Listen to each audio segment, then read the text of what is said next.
Hi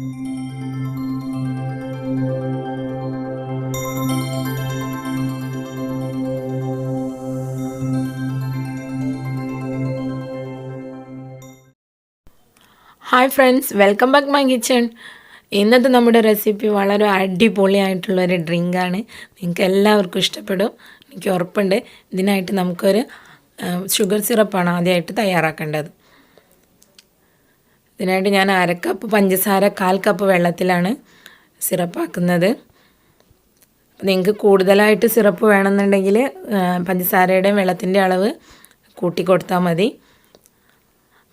ഈ ഒരളവ് വെച്ച് ഉണ്ടാക്കുകയാണെങ്കിൽ ഒരു 250 ml ഗ്ലാസ്സിൽ ഒരു 4 ഗ്ലാസ്സേ ഉണ്ടാക്കാൻ പറ്റുള്ളൂ. അപ്പോൾ നിങ്ങൾക്ക് അത് പോരാ കൂടുതൽ വേണമെന്നുണ്ടെങ്കിൽ പഞ്ചസാരയുടെ വെള്ളത്തിൻ്റെ അളവ് കൂട്ടി കൊടുക്കുക. ഇതൊന്ന് നന്നായി മെൽറ്റായി വന്നതിന് ശേഷം നമുക്ക് ഇതിലേക്ക് 1 ടീസ്പൂൺ ഏലക്കാപ്പൊടി ചേർത്ത് കൊടുക്കാം. അപ്പോൾ അത് മെൽറ്റായിട്ട് വരുന്നുണ്ട്.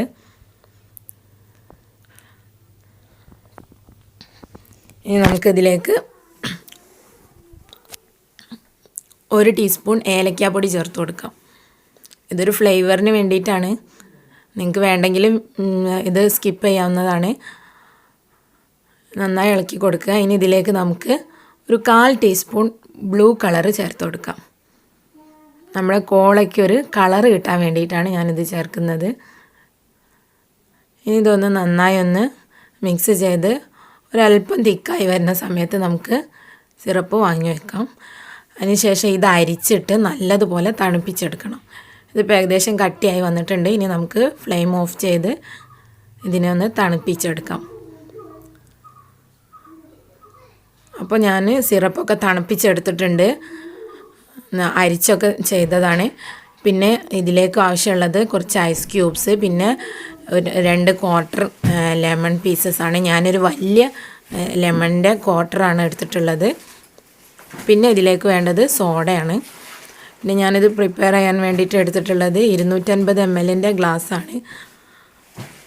അപ്പോൾ ഇതിലേക്ക് ഓരോ പീസ് നമുക്ക് പിഴിഞ്ഞു കൊടുക്കാം. ഇനി നമുക്ക് ഇതിലേക്ക് കുറച്ച് ഐസ് ക്യൂബ്സ് ഇട്ട് കൊടുക്കാം. ഐസ് ക്യൂബ്സിൻ്റെ അളവ് അവനവൻ്റെ ഇഷ്ടത്തിനനുസരിച്ച് ചേർക്കാം. കൂടുതൽ വേണ്ടവർക്ക് കൂടുതൽ ചേർക്കാം, കുറവ് മതി എന്നുണ്ടെങ്കിൽ കുറച്ച് ചേർത്താലും മതി. പിന്നെ ഇതിനകത്തേക്ക് നമുക്കൊരു 3 ടേബിൾ സ്പൂണോളം നമ്മൾ നേരത്തെ തയ്യാറാക്കി വെച്ചിട്ടുള്ള സിറപ്പാണ് ഒഴിച്ച് കൊടുക്കേണ്ടത്. ഈ ഒരു റെസിപ്പി ഇതിൻ്റെ പേരുമൊക്കെ ഞാൻ തന്നെ ഉണ്ടാക്കിയതാണ്.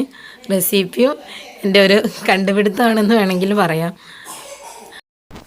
ഇപ്പം നമുക്ക് നാട്ടിൽ ചൂട് തുടങ്ങിയത് കാരണം എപ്പോഴും എന്തെങ്കിലും തണുത്തത് കഴിക്കണം എന്നുള്ള ആഗ്രഹമാണ്. ഭക്ഷണത്തിനോടൊന്നും ആർക്കും വലിയ താല്പര്യമില്ല. അപ്പോൾ വീട്ടിൽ കുട്ടികൾക്കൊക്കെ അങ്ങനെ തന്നെ. അങ്ങനെയാണ് ഞാനിപ്പോൾ ഒരു പുതിയൊരു ഇൻവെസ്റ്റിഗേഷൻ നടത്തി കണ്ടുപിടിച്ചിട്ടുള്ളൊരു ഡ്രിങ്കാണിത്. നിങ്ങളെല്ലാവരും ഇത് വീട്ടിൽ ട്രൈ ചെയ്ത് നോക്കണം കേട്ടോ. നമുക്ക് ഈ ഗ്ലാസ് നിറയെ നന്നായി തണുപ്പിച്ച് വെച്ചിട്ടുള്ള സോഡ ഒഴിച്ച് കൊടുക്കാം. ഞാനിപ്പം പ്ലെയിൻ സോഡ ആണ് വയ്ക്കുന്നത്. നിങ്ങൾക്ക് വേണമെങ്കിൽ പ്ലെയിൻ സോഡയ്ക്ക് പകരം ഏതെങ്കിലും സ്വീറ്റ് ആൻഡ് കാർബണേറ്റഡ് ഡ്രിങ്ക്സ് വേണമെങ്കിൽ ഉപയോഗിക്കുക. അതൊക്കെ നിങ്ങളുടെ ഇഷ്ടം. പിന്നെ നിങ്ങൾ ഈ ഒരു ഷുഗർ സിറപ്പ് ഉണ്ടാക്കി ഫ്രിഡ്ജിൽ സൂക്ഷിക്കുകയാണെങ്കിൽ ഗസ്റ്റൊക്കെ വരുമ്പോൾ അവർക്കൊരു സർപ്രൈസായിട്ട് കൊടുക്കാനും പറ്റും. അപ്പോൾ ഇന്നത്തെ റെസിപ്പി എങ്ങനെയുണ്ട്? നല്ല ടേസ്റ്റിയാണ്. ഇത് കുടിക്കാൻ എല്ലാവരും ട്രൈ ചെയ്ത് നോക്കിയിട്ട് അഭിപ്രായങ്ങളൊക്കെ അറിയിക്കുക. വീഡിയോ ഇഷ്ടപ്പെട്ടാൽ ലൈക്ക് ചെയ്യാനും ഷെയർ ചെയ്യാനും മറക്കരുത്. അതുപോലെ തന്നെ ഇതുവരെ സബ്സ്ക്രൈബ് ചെയ്തിട്ടില്ലാത്തവരാണെങ്കിൽ തീർച്ചയായും സബ്സ്ക്രൈബ് ചെയ്യാനും മറക്കരുത്. മറ്റൊരു വിഭവമായിട്ട് നെക്സ്റ്റ് എപ്പിസോഡിൽ കാണാം. Thank you for watching.